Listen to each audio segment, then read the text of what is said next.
Que faisons-nous de tout le savoir acquis par l'extérieur? Oh, bien sûr, on en a inventé des machines. Et à cause de toutes ces inventions, on travaille, on détruit et on pollue.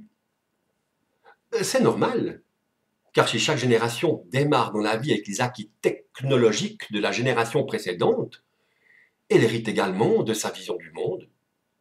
Chacun doit vivre selon les valeurs qui lui ont été inculquées. Apprendre en expérimentant, en tirer les conséquences et surtout, mettre en place les changements que cela lui inspire.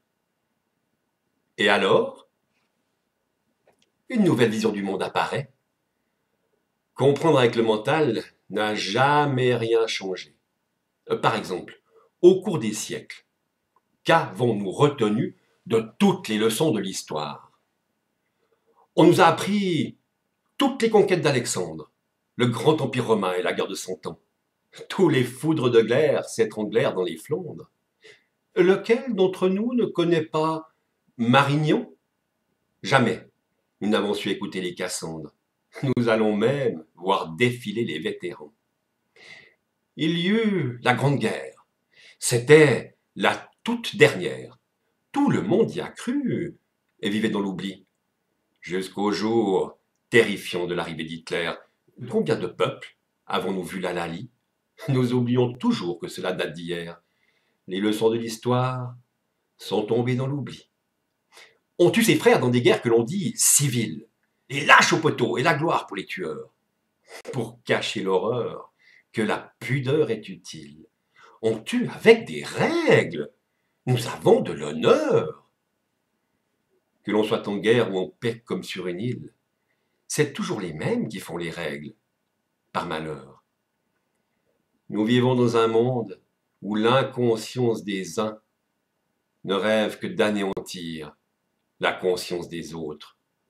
Ne sommes-nous tous que les descendants de Caïn, avec la joie de ceux qui, dans le sang se vautrent, nos guerriers s'adonnent à tous les rites païens, les leçons de l'histoire, c'est bon pour les apôtres. Sur leurs grandes estrades, tous les guignols s'entachent. Lors de ces défilés, si bons pour les affaires, montrent au pantin d'autres états le panache et la grandeur de leurs beaux joues mortuaires. On dirait des enfants partis de cache-cache. Le pire, c'est qu'il y aura toujours des volontaires. Nous préparons, avec de belles et grandes manœuvres, des lendemains qui feront partie de l'histoire. Quand c'est ailleurs, la guerre serait presque une bonne œuvre. À quoi sert l'histoire, si ce n'est que pour savoir? On nous parle de paix, on avale des couleuvres. Qu'avons-nous fait de toutes les leçons de l'histoire? Nous avons une mémoire sélective. Plutôt que de nous souvenir, nous devons pardonner et oublier les horreurs et les destructions. Cela permet d'abandonner tout sentiment de haine ou de vengeance. Tout le monde se souvient. Pour quel résultat?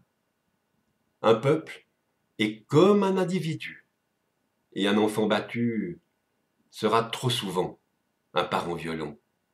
A-t-il oublié? La mémoire n'a jamais rien empêché. Elle ne sert trop souvent qu'à justifier nos propres exactions.